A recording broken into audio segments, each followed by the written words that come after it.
Hello, and welcome back to another episode of my Pop 5. Today we have a guest who's a great friend of mine by the name of Connor Morrison. Connor is a Bay Area multi-instrumentalist, songwriter, vocalist, and piano player that really is just an incredible entertainer. I go back to my days in New Mexico with Connor, and we had a chance to play together in some bands, and he is just one of my favorite people. So, without further ado, let's get into it. Here's our episode with Connor Morrison.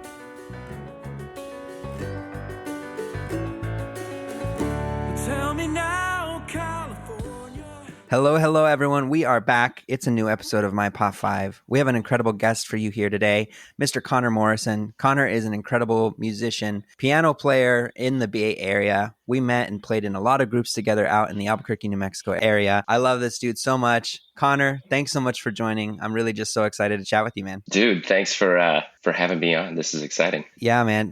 Some of my favorite memories, as I've been thinking about and reminiscing at certain parts of the show, there's times that I will share anecdotes from times in college and playing music, and so many of them you were a part of. You know, I think some of the most fun I ever had was playing with you and Jared and Eric, you know, in some of the groups that we did, and even in just some of the college groups, or when you subbed for Sean in Great States back in the day, man. You just have such a energy to you, and I just like some of my favorite musical memories have you on the stage with me as well.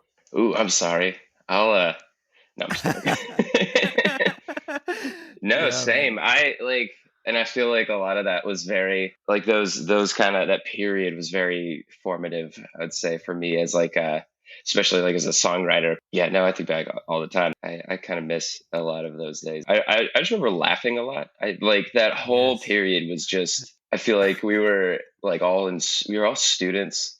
You guys were serious music students. I was just there to sort of distract you guys. But like everybody there was taking everything very seriously, because why wouldn't you? You're a student. But like I was just laughing the whole time. That was kind of the thing, I think, for me, was the realization that like there were on one end of the spectrum, the music students that like wouldn't take anything not seriously, you know, like that was all they would do. It was just practice for hours and hours. And then we would have our rehearsal rooms where we would steal one of the large rehearsal rooms and be laughing for hours, and you're drawing Batman on the chalkboards, and we're like doing all this stuff. Like that was just like, we were having a good time. We were making tunes for the sake of making tunes and having a good time. And it was infectious, you know? Oh yeah. No, it was a good time. We'd have rehearsals where we'd play one song. Like we'd be there for like 3 hours. Yeah, I miss it. And like I said, it was just such a good time. But hey, I ask every guest when they first come on, Connor, can you please tell the audience, what is your Pop 5? With no comment, no context, what is your Pop 5? So I'm gonna go Billy Joel, Sara Bareilles, John McLaughlin, Motion City Soundtrack, and Ben Folds. Awesome. What I loved about this is there's so much of this that it's like so clear, me knowing your music style, but it's so amazing that how to see, it's very clear how all these musicians have impacted you. But I also want to hear the stories, because I think that's somehow how we can kind of, you know, learn even some of those things that maybe I didn't know. But before we get into that, I'm just curious, can you walk me back to, you know, when you first got it started? What was your intro to music? What made you wanted to get started either playing the piano or doing anything with the music in the first place? I first started playing piano as an elementary school kid. I was kind of a class clown, and so I think I was always going to try to go be an actor or comedian or whatever. I started playing like Ocarina of Time songs, whatever, just like plinking one note out. And we had a babysitter, and they had an older son that could he had a better ear than me, and so he would like learn them and then teach them to me.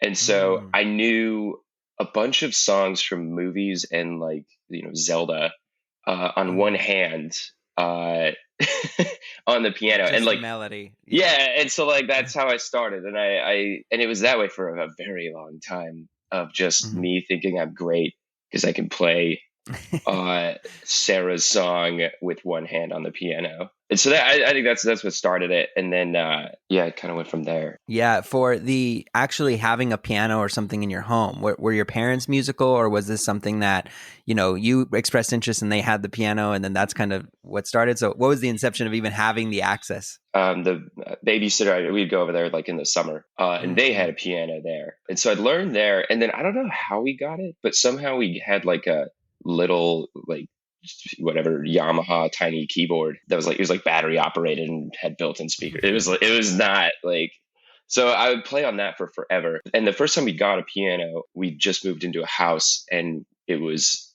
like we didn't have a lot of furniture for it. And so my mom was in the community theater in the East Mountains where I grew up, outside of Albuquerque. The backdrop of Breaking Bad, behind that's where I spent my childhood. The community theater actually had a piano that they need to store somewhere. And so we were like, sure, we got room. Like, we don't have any furniture, so let's just put that in the house.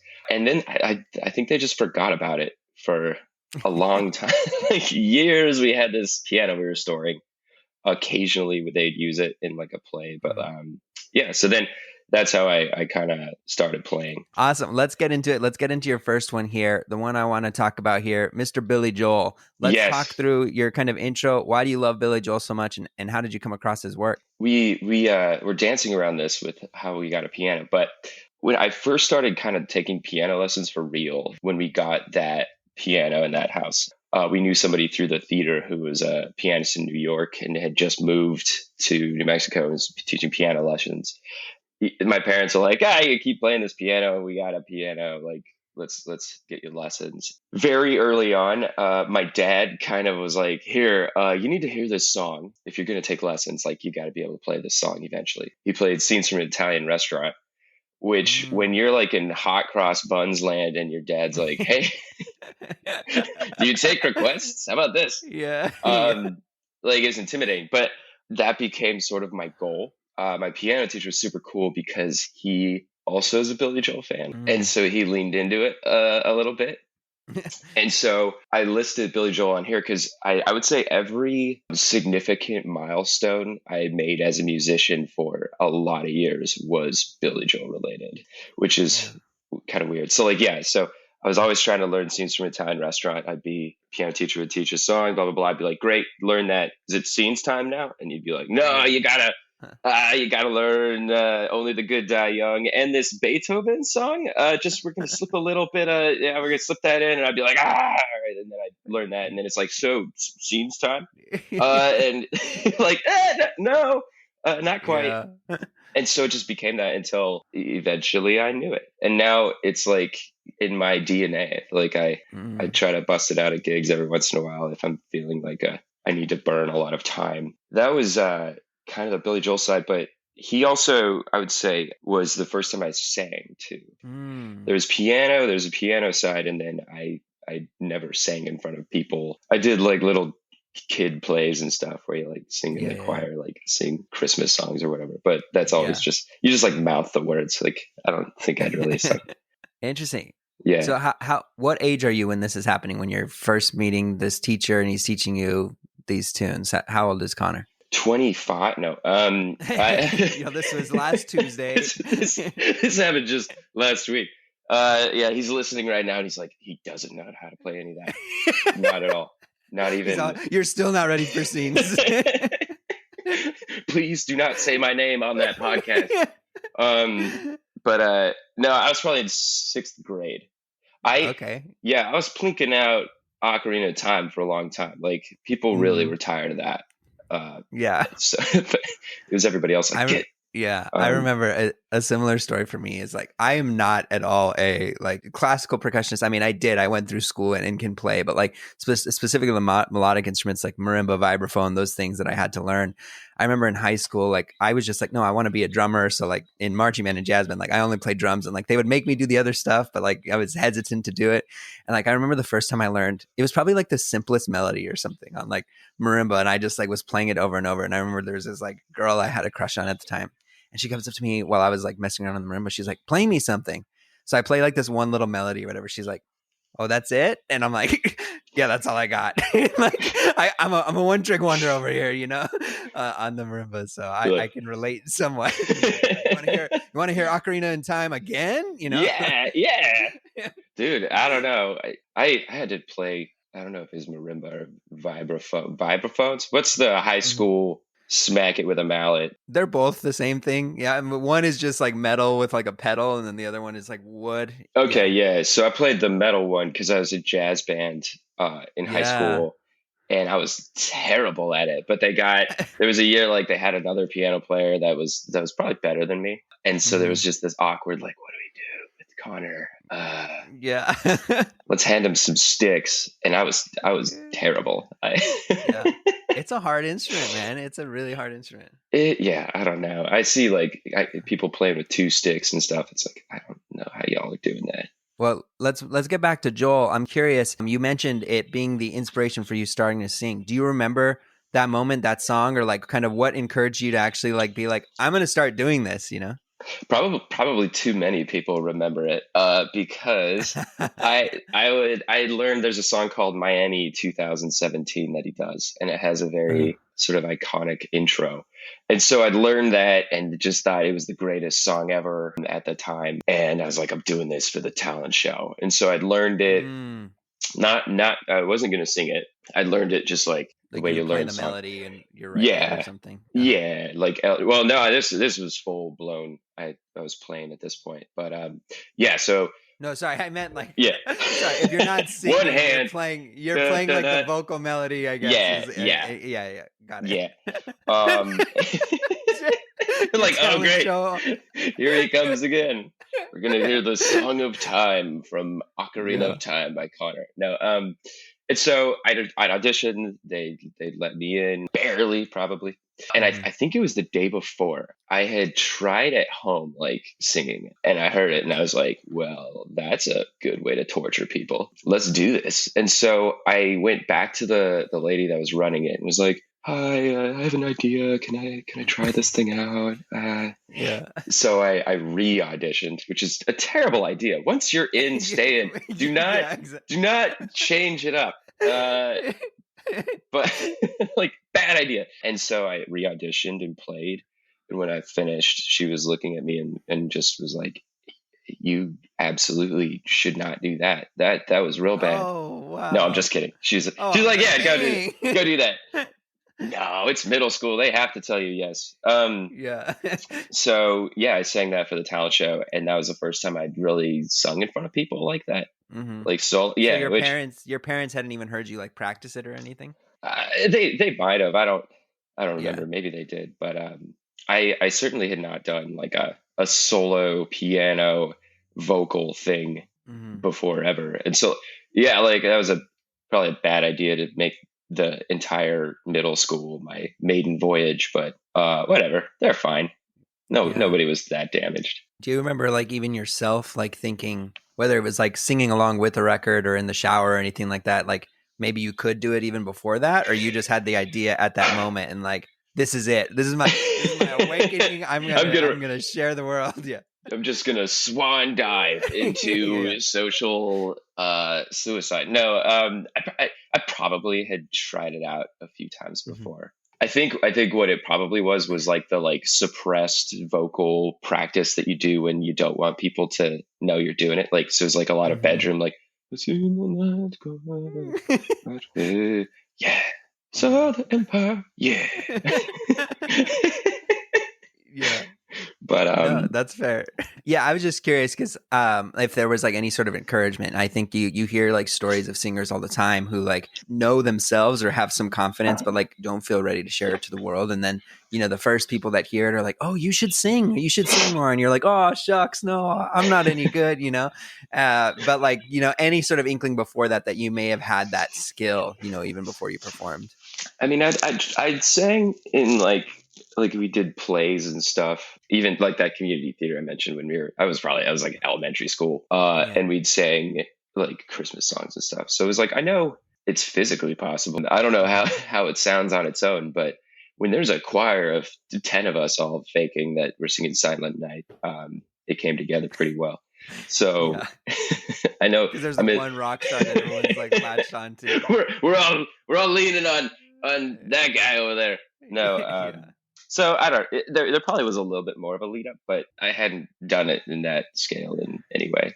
Yeah. What was the reception after you performed? Do you remember? Yeah, I was immediately signed. They took me on the road. I was 12 I years was old.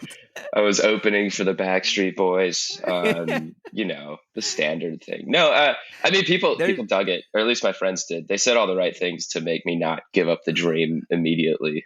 you know what, the disservice of doing this as an audio medium is, I know you and I know your sense of humor very well, but there's some people that are listening, they're like, oh shit, I gotta look this guy up. 12 years old, opening up for the Backstreet Boys, man. Like, The- somebody just stopped the podcast. They're like, "Oh my god, that's what I want. I want him to look and be like, oh wow, he doesn't seem that famous." Oh, God. Oh man. So pulling it back to Joel here again. Yeah. I'm curious, as you're like very invested, it's clear that you love these songs. And I think like that visceral reaction to music and wanting to learn it and play it is like important. But I'm curious, were you primarily listening to his tunes at the time? Like, was it just like, I'm only listening to Billy Joel because you're so invested? Or was this just like your piano escape, but you also had like other things recreationally at this time as well that you're listening to? I will say I am very much in that vein of like, if I like an artist, that's all I like for a while. This is funny because it's like my pop five, and there's probably two other people I listen to. But no, at this time, it was a pretty strict. I also was listening to Elton John a lot, and like I was learning Elton John songs. I I was learning like Queen, and it was very classic rock. Like that was what I grew up listening to. Like that's what I was trying to play and kind of who I was trying to be. But I like Billy Joel left the impression to the point. Like I remember I was jamming with this guy once, and he was like, "Well, have you written anything?" And I was like, "Yeah, I wrote this one song, whatever." He's like, "Well, let me hear that." And I played it, and he at the end he was like, "I mean, it's good, but you're singing like Billy Joel." I'm like, "Well, what does that mean?" He's like, "I don't know. It literally just sounds like you're trying to do a Billy Joel impression." And I'm like, "Well, that's my voice. That's how I'm singing." And he's like, That's not your voice. That's you doing a Billy Joel impression." I was like, oh, all right. And I think like it's lasted. Like I literally think like if you listen to Billy Joel, he has like the way he sings, he like carries his S's out really long. Scenes from Italian restaurants. He's like bottle of whites, and he's got this like thing that he does. And I think I adopted that early on, and I do it still. Like that's how I sing, and like every once in a while I'll catch myself, and I like go straight back to that dude and hit going like you're doing it again. Yeah, but it's in my DNA. So I thought he's probably the best representation of that era. Totally. I think a lot of people, when they're really thinking of Joel, they like Step Brothers does a bit about it a little bit, about having like a strict era of Billy Joel that people will like. The bit in the movie is like, we only strictly do 80s Joel, but like, do you have like specific eras? Or are you like, I love the man all encompassing? Or is it just like, I really am more keen to, early Joel, or, some of the like more doo-woppy stuff of the later 80s, Uptown Girl, etc.? It sounds like that's not the case based on the tunes you've mentioned thus far, but curious kind of your response to his catalog overall. Yeah, that's a good question. As a piano player, I gravitate towards like his piano bangers. I'd say like not that there's anything wrong with the doo-woppy thing. I thought like the whole reason that album exists, I thought was kind of cool. And if you listen to kind of him talk about it, I feel like he was famous enough that he could do whatever he wanted. He just was like, I want to write a record for the people that I listened to growing up, and I don't care if anybody likes it. I'm just going to do it. So I have respect for the 80s stuff. But yeah, for me, it's like The Stranger started me out. That's where Scenes is. That's where like all of the songs I started playing were. And I think it's really because like that's the CD my dad had. And so like that's the one I listened to a lot. Like since then, like Turnstiles is another record of his that has a lot of good ones on it. That's got like The Angry Young Man, which I've learned, and actually I broke a keyboard learning it. If you listen to it, you'll understand. He just beats the hell out of middle C. But yeah, like those sorts of songs have always been like The Stranger is a big one for me. 52nd Street is like a full jazz album. I think Freddie Hubbard's like, is he a trumpet player? Yeah. So he played on that album. So like it's like full jazz, and there's just a lot of good musicality to that whole thing, and it's not the like doo-woppy thing. So yeah, so the early stuff has been the most impactful. The Stranger has like some fucking bops on it. Like it's Just the Way You Are, Vienna, Only it's Good Die Young, all of them. like, all of that. Yeah. Like that's a damn good record. So it makes sense that would be like the one that you're like, oh shit, this Yeah. is it. You know? I think I've learned all of them at some point. Like I think if I sat down, I could play through The Stranger. That's awesome. I remember being so captured. I'm not as big of a Billy Joel fan, but I remember like I was very into music videos like in late middle school, early high school. And I remember first time seeing the Piano Man music video. Like Yeah. I've always like they're not like my favorite songs because I think so many of them are hit or miss, but like I love a good like story song. Like where it's like it's not like a verse and chorus. Like there's almost like, I mean, that song is verse and chorus, but I mean like the verses are all these like very much like you're telling a story. And then the next verse is like, just still like, here's the next part of the story. It's like almost like a book you're following from beginning to end. Yeah. And so like, that was one of those ones that I'm just like, I'm invested. I want to know what happens next. And what is this next thing that's happening? Tell me about these people. Yeah. And I remember being like so obsessed with that. And then like, I was like all into Billy Joel and like thinking that that's like what his music was, like the crooner in the bar type of sound. And then going to like my class in middle school, the next day, and my teacher was like, "Oh, we're going to be analyzing a Billy Joel song today." And I'm like, "Oh, this is fucking cool. Like, I think I like this guy." And it was We Didn't Start the Fire. Ooh. And then she was like going over all these like, cultural elements of like what was happening at that time. Yeah, exactly. So a lot of it was just kind of like my exposure to him was like two very ends of the spectrum musically, but like that very intro to him and how he had such a wide range of the stuff he created. It's insane.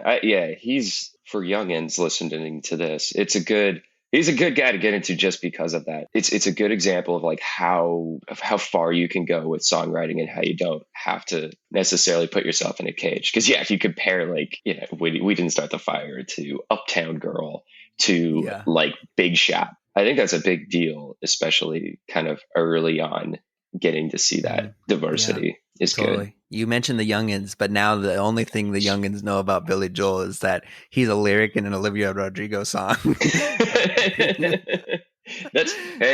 All press is good press. That happened to him with Vienna. Like, I've listened to a lot of interviews, but he was like at a show and he was like, noticed there's like a lot of younger people in the crowd. He's like, what the hell is going on? They're like, well, they used Vienna in 13 going on 30, I think. Was the movie, and then there was this like resurgence of Billy Joel lovers. So dang, so I wonder if all the Livies are gonna be at the Billy Joel concert. That's crazy. Honestly though, that song is fucking fire. No disrespect to Olivia Rodrigo. Shouts to you, Olivia.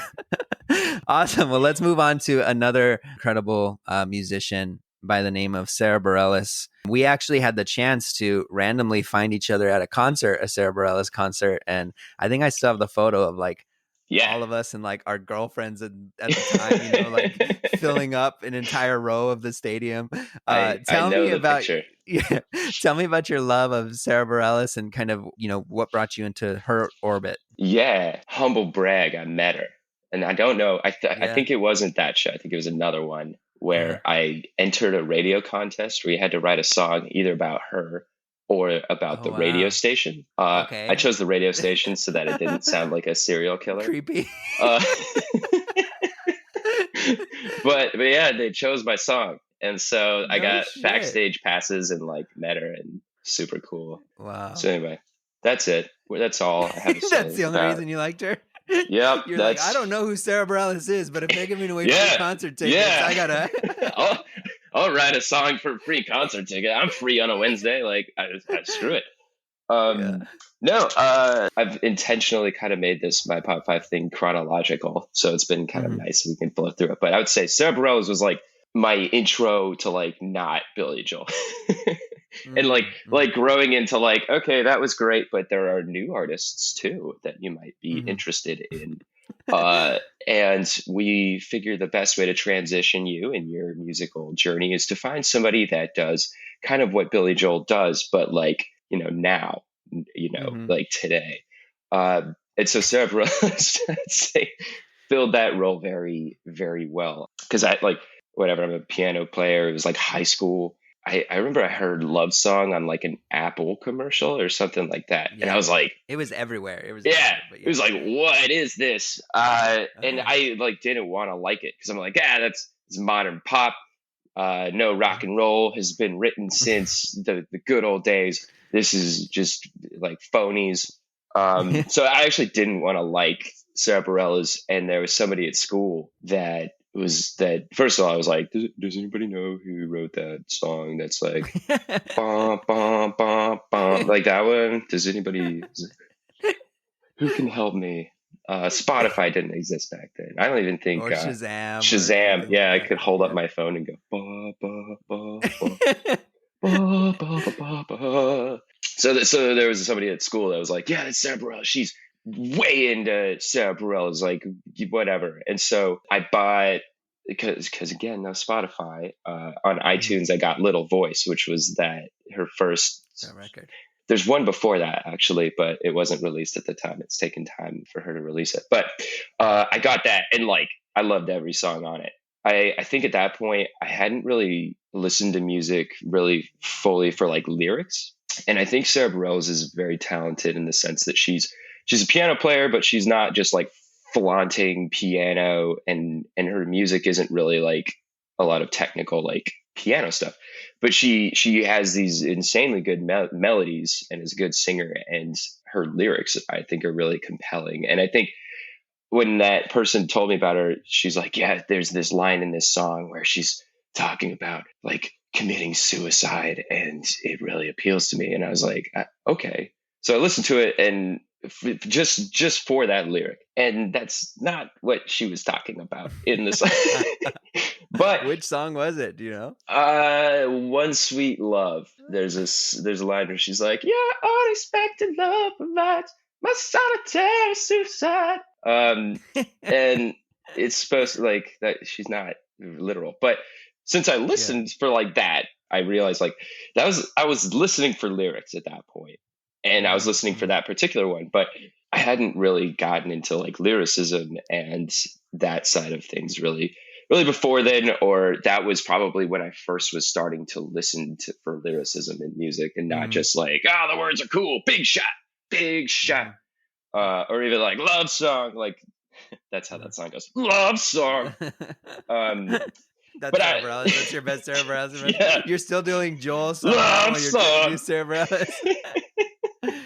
Yeah, I would say she was releasing albums almost every year while I was in high school, because it was Little Voice, and then Kaleidoscope Heart came out, I think like senior year. I remember just blasting King of Anything, I think, while I was like renting a suit for homecoming my senior year or something, like that sort of stuff. But I'd say like for me, like developing, it was like the first time I was listening to modern music that really stood out, but also like I'm listening to lyricism and how do you make a song good, not just by trying to wow people with piano, which I couldn't really do anyway. So I needed another gear. So that was, I'd say Sara Bareilles had a big part of that, of kind of that side of things. So, but yeah, I've seen her live, I want to say, but 4 times. I don't know.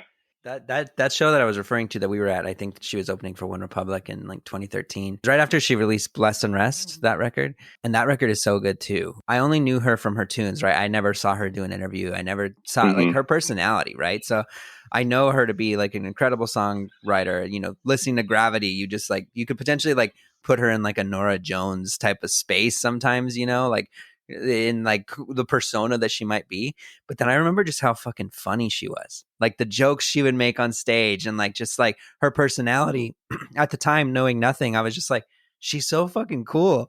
And then her band that night was so fucking killer. Like I just remember being like, I became a Sara Bareilles fan that night, you know, because before I came in, I'm like, I like some songs, I like Gravity, I like Love Song, I like this new record, Manhattan, you know, Brave, those songs that were coming out. Yeah. And then seeing her live, I remember also her doing the thing like where she just had like giant crash cymbals in one of the songs.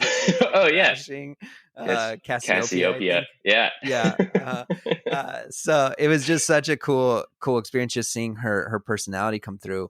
In addition, so not only is she like this incredible songwriter, this incredible musician, but she also just has like this personality too. I think what's interesting is that you called upon that, like you may have been relying on your technical facility on the piano to kind of carry what your musicianship was, and then seeing someone who can have some sparse playing, but then let the vocal and the lyrics kind of carry that's interesting, that perspective, because I think that is something that she does well and can be a way to kind of shift how you create on your own? No, and it's been interesting. Like even lately, I would say it's more of a recent thing. And me, and my bandmate Daniel, we just got back from a trip and had a lot of kind of conversations around the topic of like creativity and how that works. But she was on a podcast that another individual that I listen to a lot puts on. She was talking about kind of her songwriting and her approach to it.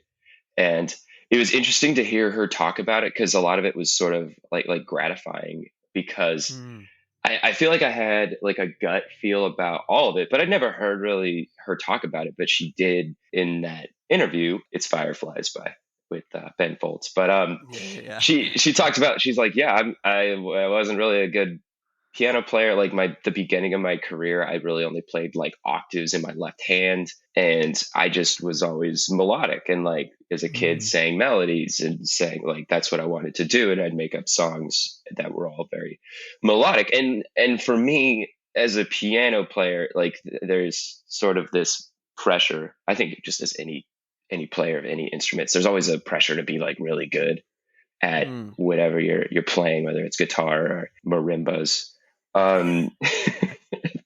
But just like hearing like her talk about like, yeah, I wasn't writing like crazy complicated stuff on piano. I was just playing octaves in the left hand and then singing over it. It was this kind of moment of awakening where it's like, yeah, you really can just do that. Like you can get away with that. And it sounds good. I mean, she's making a lot of money doing that.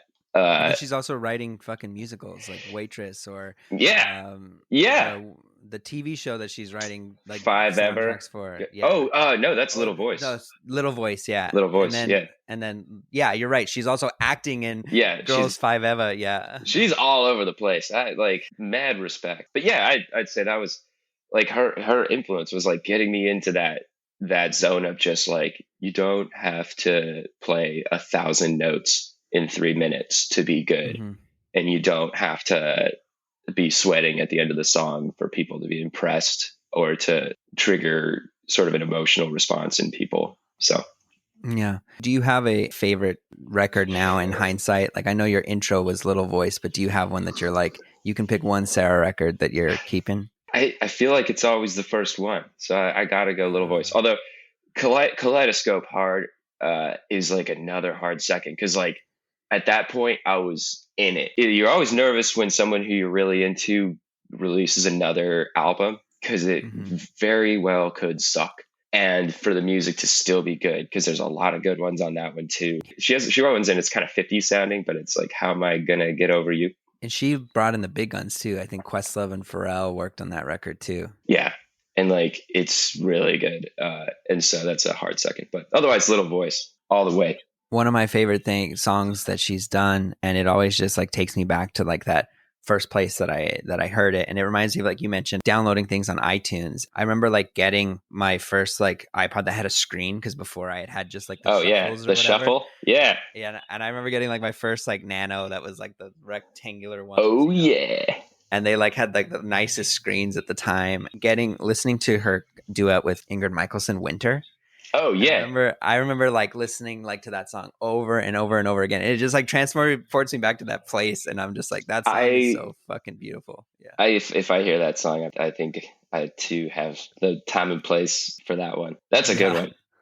Also, Ingrid Michaelson's amazing. She's so good. Well, let's move on to your next one here. There is a little bit of a duality. She has done an EP with this man. Apparently, she's been on a podcast with this man, and was also somehow on a reality TV show, The Sing Off, with this man at one point in collaboration.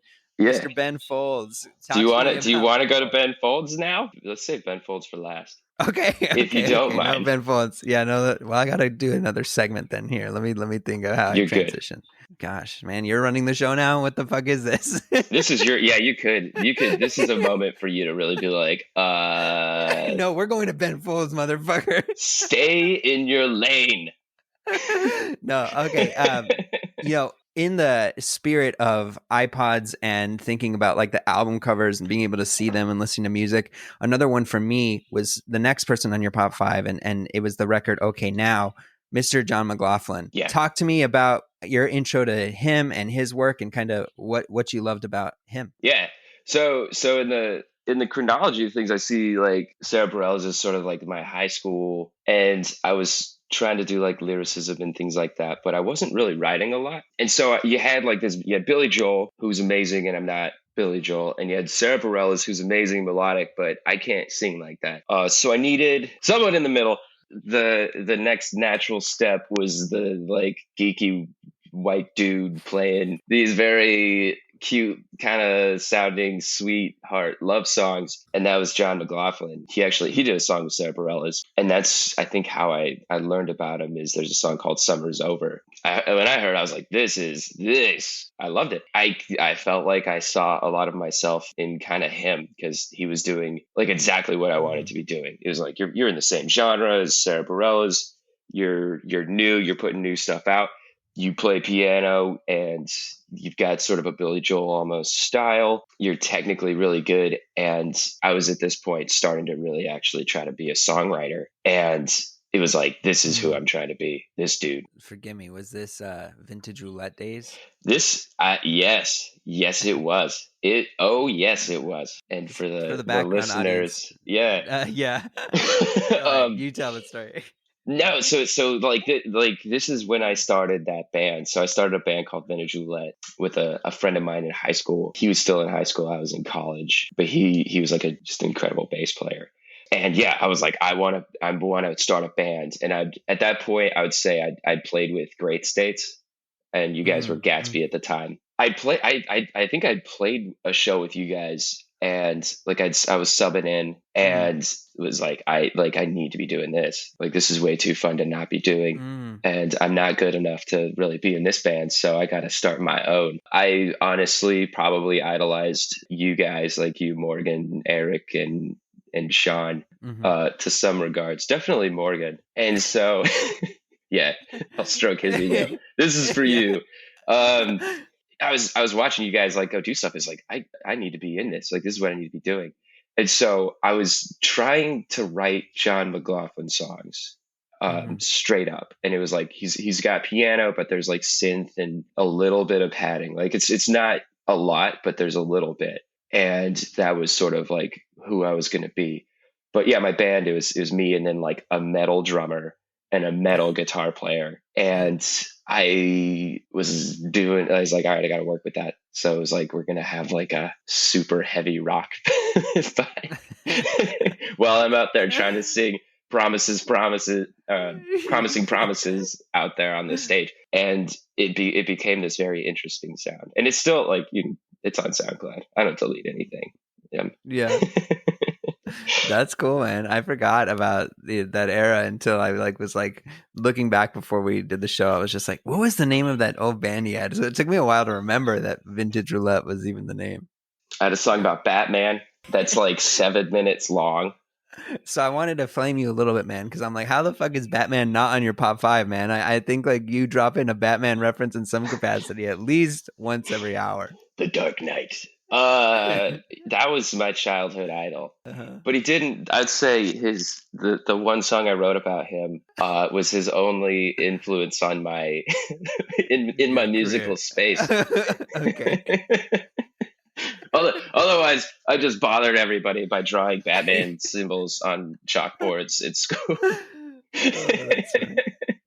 So coming back to John McLaughlin, there's a couple of his records that I think are, very, very pop in comparison to some more raw aspects of it. And I think the intro that I had was that record, Okay Now, which was more on the pop sphere. I think like Beating My Heart and You're the One I Love, which is the song that like I still listen to this day, are more, I think, in the pop space, with a lot of less, there's real instruments in there, but it's less focused on that, Yeah. Do you still regularly listen to those records, or was it mainly just that time and that band that you were trying to emulate that sound? I still do a little bit. It hasn't, like, I really do think like some of these, it feels like sometimes you have bands and musicians that like pop into your life and serve their purpose in your journey. Yeah.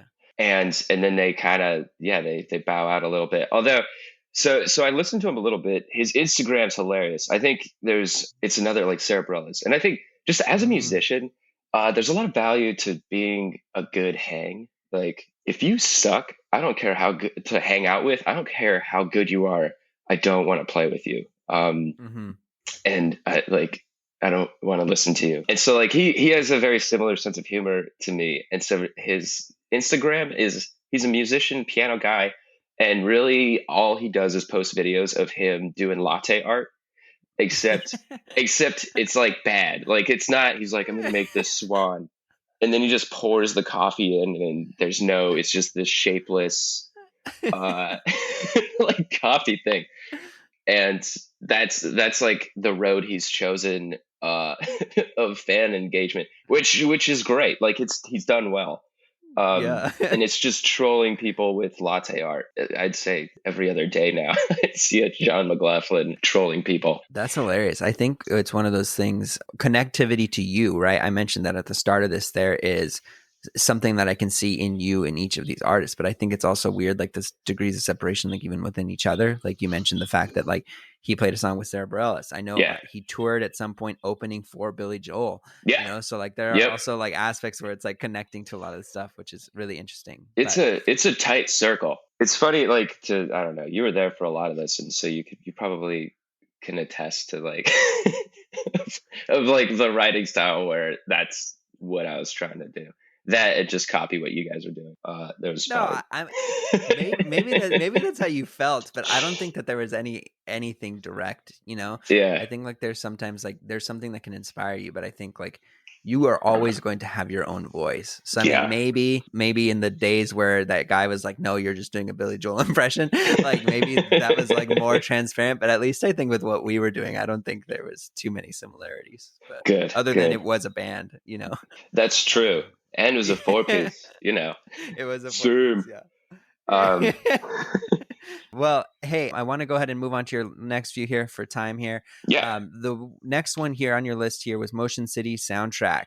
Yeah. Definitely a bit of a turn away from some of these other artists. So very interested in hearing what you love about this band and how has it impacted you? I would say so. Motion City Soundtrack came in at the end of the John McLaughlin phase, which really I see as like my undergrad college days. I saw them first at Vans Warped Tour. Yeah, and they were the band before another band that I was seeing with somebody that I was there with, and I really didn't want to see the band after them. But I never heard of them. It was the Black Veil Brides. Oh yeah. Yeah. If you're a Black Veil Brides fan, I'm not sorry. I stand by my opinions, and you can come after me if you'd like. Yeah. They were before that. And like I came in for the last two songs. I think it was Let's Get Fucked Up and Die, and then Tell Me That You're All Right. Yeah. I was like entranced. Yeah. It was like this dude with wild hair singing pop punk that appeals to people in their early 20s. Like I said, they like came in on a rope and just kicked me square in the 20s. Mm-hmm. Because they're not like, high school is cool. Yeah. Go and rebel against your teachers. Like it's not that like pop punk high school stuff. It's like kind of real issues, and what he's writing about was like came through. Mm-hmm. And so I became a little obsessed after that. I remember I bought like the Van Warped sponsored CD that has one song from everybody that played just for them. I was like, I need to know like who these people are, which is stupid. I should have just bought go to their merch the CD. Well, or a Spotify existed at this point. There were so many other avenues. But I made a beeline for the I'm gonna buy this Black Veil Bride CD so it can remind me that I liked the other band that I saw. I will never listen to it again, but I'm gonna put it in front of the CD so that I know, you know. But so I became a little obsessive, and really I think it was that, like, again, I kind of get into the lyricism, but like they are very raw, just their writing style. Also, they have a keyboard player that does like handstands on stage while playing, and it's like, all right, finally a friggin' piano player that can perform. Like if you're not standing up, are you even playing, like performing?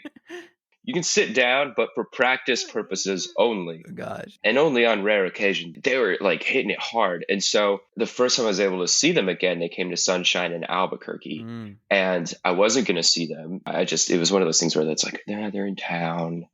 And but whatever, I have class. Yeah. And so I left school, and I had been at work. So like I was in work clothes, like a button up.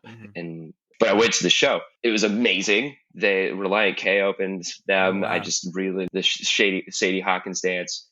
And I was wearing khaki pants at the time, so How about that? Uh, Oh, oh, oh. exactly. And after I met the lead singer, and after crying for forever, I walked into the lobby, and there was this bearded dude who looked familiar to me. And I went up to him and was like, "Hey, you're Daniel." And it was my childhood friend, Daniel Cravens, who Oh wow.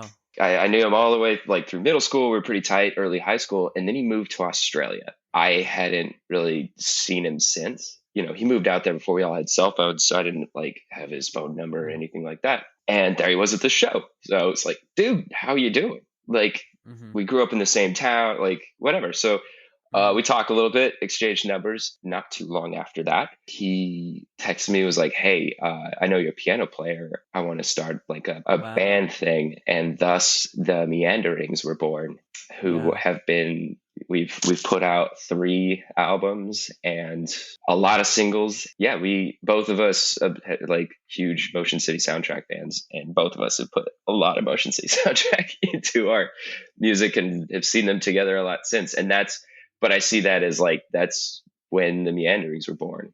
Was that Wow. Yeah. That's so cool. I've had the chance to play on a couple of your tunes too. You have. Which is cool. The Water Yeah. and Ever Known. Ever Known. That's right. You're the ghost meandering. Yes, the ghost meandering. It's so crazy. I did not know that story. That's so cool. Yep. Wow. That's it's crazy how those life-turning events happen. Yeah, it's interesting. Maybe it's just those tunes were not adjacent to Motion City soundtrack very much, No. But because there are some aspects where I'm like trying to see the connection, but I think from the songwriting perspective, I could see it too. I think, some of the things that you're doing from that standpoint. That's just really cool. Do you remember at that time where they were at in their discography? Like which songs kind of drew you in, and what was most inspiring to you? So they had just released Go. The song True Romance was my pick. That song to me is the GOAT. Yeah. Like I love it. And I had that album. I had him sign it, and that just was in my car forever. So I know the words of like every song on Go. And I knew kind of their bigger hits and stuff. And so then Daniel, who was a fan and had known them a little better than me, was the one who kind of gave me the like, there's also other songs that they do that are good. And so he kind of, I would say, like introduced me to the rest of their catalog, and was a big part of that. Yeah, because everyone swears by like Even If It Kills Me, like those records are like the prime Motion City soundtrack, or Commit This to Memory. Which are great. But that's not when I got in. Yeah, exactly. That's what you were saying a bit ago. Like it's always the first, right? It's always the one that like you have that first attachment to. Yeah.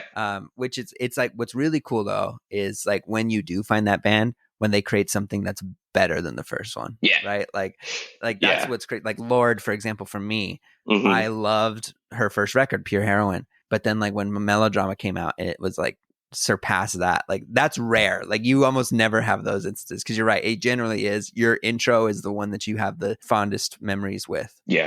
I got into all those other ones, and I probably have a lot more favorites from those other ones now, being late, but Go got me in.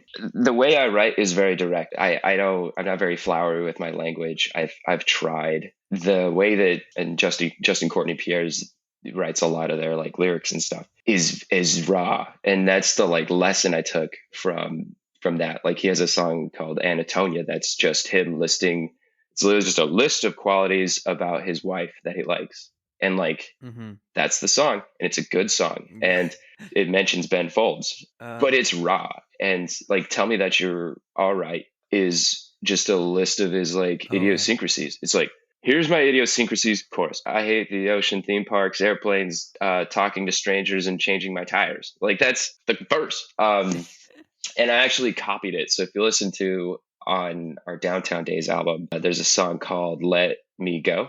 And I just copy and pasted that. I was going through some Literally some note for note. some Just troubling tell times. me if it's all Yeah. right. Just a different name. Just a different name. Shh. It's not copying if you change 2 notes. That's what I did with all my high school essays. Got me through. But it was like the same thing. Like I was just turning into a monster because of like stress and stuff like that. And I was like, well, Motion City Soundtrack did a song about that. There's no reason why you can't too. And that like a blatant way they kind of came through in my writing, and something they inspired was like, put that in, be raw. Yeah, no, that's huge, man. One of the things that's also just crazy about that band is like you're touching on all the songwriting and the lyricism and like how it captured you, but also that band is just fucking killer. Like as instrumentalists, Their drummer's insane. He's so freaking good, man. Yeah, like, it blows my mind. Like even on like some of the like chiller songs, like on Even If It Kills Me, there's a song called Broken Heart. Oh yeah, and it's just like just the chillest like. I'll stop this broken heart, and in the back it's just yeah. It's like there's so much, and then carried away. You know, like there's just so much like drums and stuff going on behind it. Like it's so like sick. That band is so good. That song in particular carried me through some hardship a couple years ago. Yeah. I think everyone, man. I think everyone is just like, oh, when it hits you, it's just like crazy. We went on a tour, Daniel and I, through the Midwest. There's a song. You mentioned like storytelling songs. There's a song called North Tour. I love it because it's very Daniel-y. Daniel has a style. If you're not familiar with our work, Daniel's got a very good style, and it's cool. And he wrote just a chronology of this tour that we went on. But yeah, that Broken Heart, it was in the middle of like kind of a rough time for me, and I was on a Delta flight out to Duluth, Minnesota, and just that was like on repeat for me. And it's like I was kind of processing alone on this flight, and it was like, I know I'm gonna get there, and like Daniel and everybody will be there, and like things will be okay, but for right now it's just me and this song. And 100 other strangers in this plane. Yeah, I'll give me looks like this guy. What's crazy too is they say that like in the sky, you're like more likely to cry. Like there's something like biologically that happens. Yeah. So it's funny. Like sometimes I'm like I can be emotional and just cry, so I'm not like gonna blame it on the flight. But there was one time I was watching like I don't even remember when. Actually, no, I think there was reason for this. But Squid Game. Did you watch Squid Game? I haven't watched Squid Game. It's okay if you haven't, but there's like a really emotional moment in there. And I was like unreasonably like, like watching this on the plane when something happened, like, man, like it's crazy. So I can just picture you listening to Broken Heart, like trying to deal with. Just gritting my teeth and eating my peanuts like, I need a Diet Coke. Well, hey, man. Let's get on to the last one. There's been a couple moments where this guy has kind of showed up, whether it's the working with Sara Bareilles, whether it's, being listed as a lyric in this one here. Yeah. Talk to me about Ben Folds. What do you love about him and his music, and how has he inspired you? So he came in early, and I'd say has come in late. Like he's like the bridge of all of this, I would say. But he came in, I actually started listening to him probably around the same time I was listening to Sara Bareilles. I just didn't talk about it yet. but it was one of those things where I only had like 4 songs of his on my iPod. There was this huge resurgence with the Meanderings, actually, when Daniel came to me and was like, have you ever heard the song Philosophy by Ben Folds? And I was like, I've heard all his songs except that one. Can you play that one for me? Because I've heard all of them, definitely all of them, except that one and maybe a couple others. But then, he played Philosophy, and I was like, I need to play that like at a show, like this weekend. I need that needs to happen. Dude's sweet. And so after that, it became sort of a obsession, I'd say. And he and I both geek out on Ben Folds a lot. Even I came out to California over the weekend, 2 weekends ago, and we literally listened to Ben Folds like continuously the whole weekend. And he has a podcast out, and it's all focused on creativity and like songwriting. And so it's been hugely inspiring to like listen to that and listen to him talk to other artists in the musical space really kind of get the underbelly of like what's behind a lot of the songs that I've listened to and loved. But I'd say there was like this Billy Joel thing going on. But Billy Joel's not like, he's as a lyricist kind of more serious, I would say. And then Sara Bareilles is to John McLaughlin is Motion City Soundtrack was a good introduction to like, this is how you can sometimes be a little silly and work that in and have it still be honest. But Ben Folds, I think, is a true master of that. I mean, there's the piano side of just like absolutely insane piano, and we'll get to that. But like his lyrics, he's somebody who writes exactly what he wants, and exactly what he's feeling, which is huge. I think that's very hard to do and very good to listen to if you're a songwriter, because it's like, there aren't bounds to this. Like, don't limit yourself. Like, and I listened to a thing, I think it was on his little room, or the tiny room, the NPR thing. Tiny Desk. Yeah.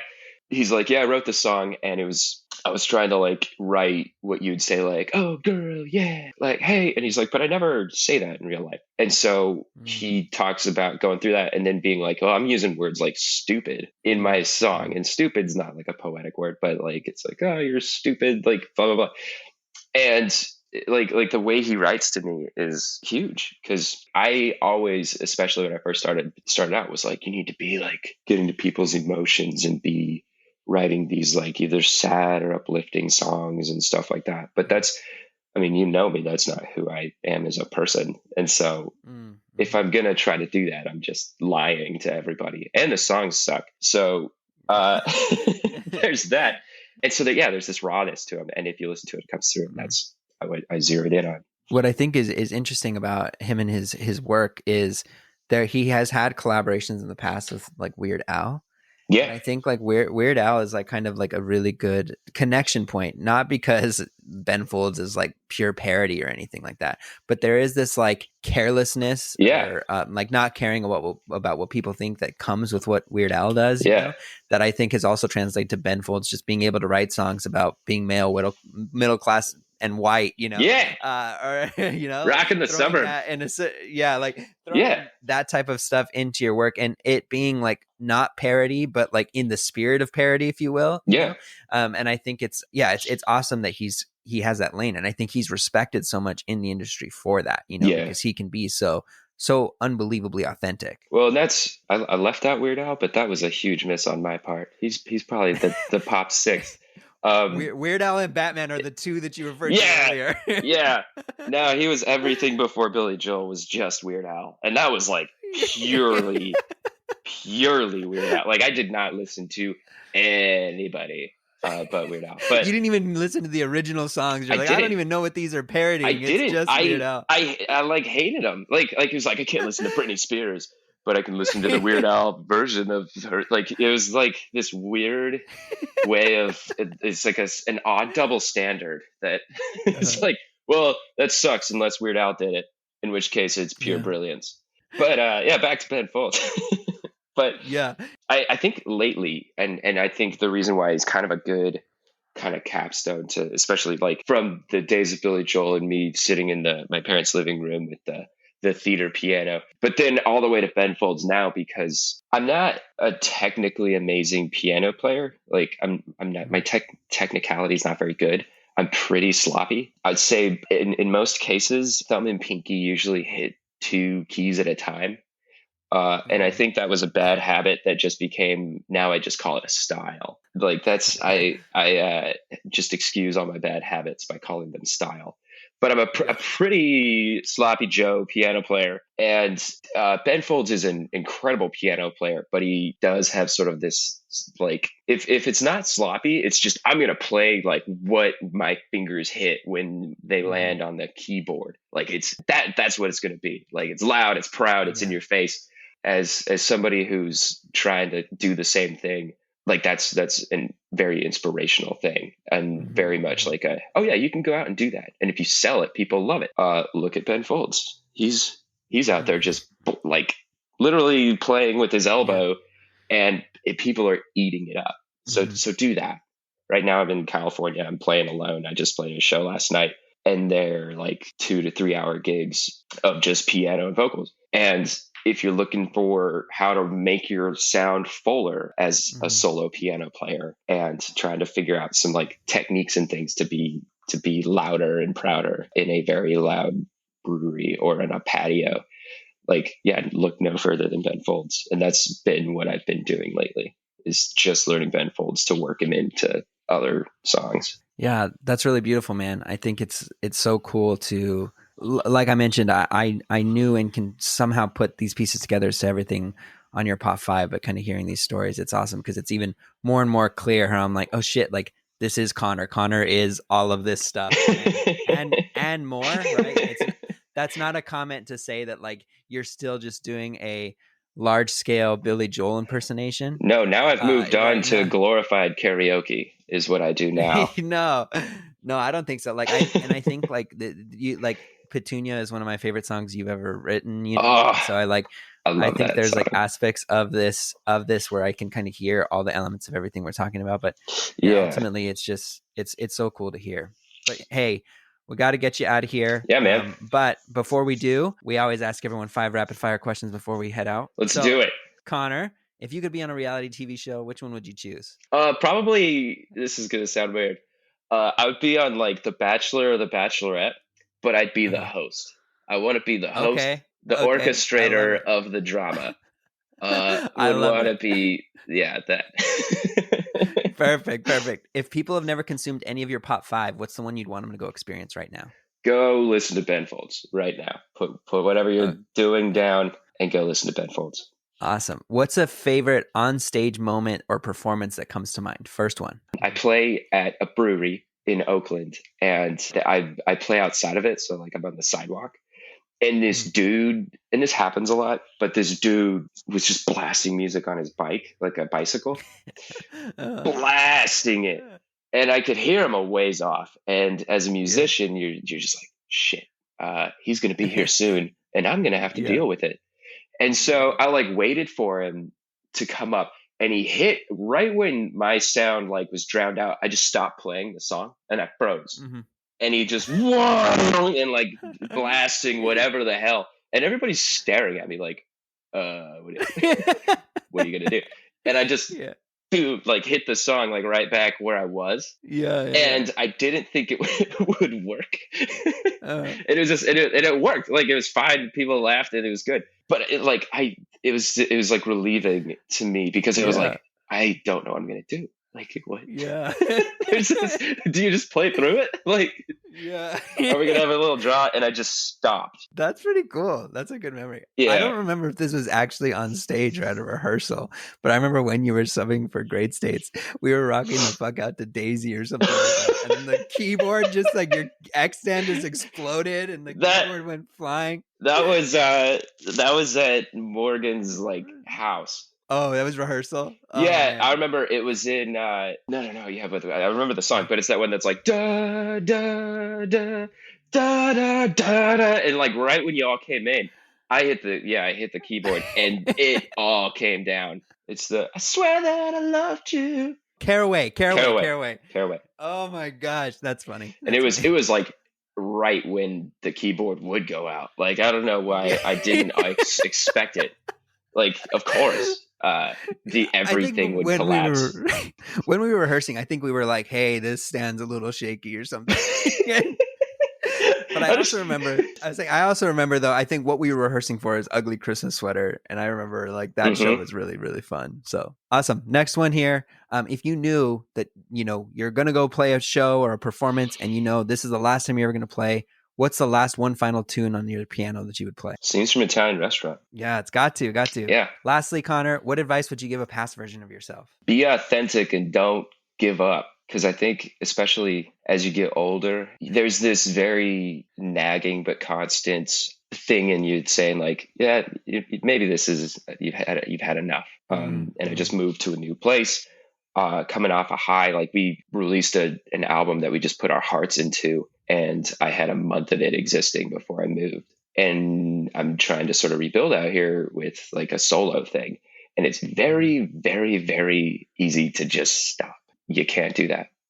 Well, I'm so glad that you haven't, buddy. You know, I love seeing your, Instagram covers and videos and things that you're doing, and seeing that you're out there playing. It's so awesome, man. So keep going Yeah. for sure. Alrighty, last thing here, Connor. Where can people follow you? Anything you want to promote? Tell people to go listen. This is your time. Be shameless plugger. Oh yeah. So my current Instagram is Connor Morrison Music. It's the longest Instagram handle, I think, on record if you see it. So you can follow me there. Follow the Meanderings. We don't post a ton, but when we do, it's amazing. And then on Spotify, look up the Meanderings, and all of our music's there. We just released Downtown Days, like I said. I want to say that was like October or so, and that was a huge effort on our part. So we really want people to hear it. It was produced with Ken Riley, who I have to shout out just because he's incredible and had a lot to do with that album. And then I also want to promote Daniel too, for two reasons. One, because he's my man, and you go look at Danny Cravens on Instagram, and he just released a song yesterday that is really good called "Play Cowboy." So go check him out too. Awesome, will do. Well, thanks so much, Connor. I love you, buddy, and I'm just so excited to see all the stuff you're doing, and we'll continue supporting and doing anything I can to help you. So yeah, awesome. Thanks so much for doing this. Yeah, man. Alrighty, I'll talk to you soon. See ya. That'll do it for today's show. Thank you so much for listening. If you liked what you heard today, please go check out Connor's music. You can follow him on Instagram at Connor Morrison Music. Please go listen to his tunes, The Meanderings, on Spotify. You won't be disappointed. Again, I had a chance to feature on 2 of his tunes, so if you want to even support just because of my connection, please go ahead and check out those tunes. If you want to support the show, you can always do so by following us on Instagram at MyPop5, or just listening to the show. Keep doing that. We really appreciate you. We'll see you next week. But until then, what's your Pop 5? Let's pack our crap in our clothes, drive a rented van to the west coast, try for the best times, deal with the worst times, cause there'll be hard times. Let's go. Let's go.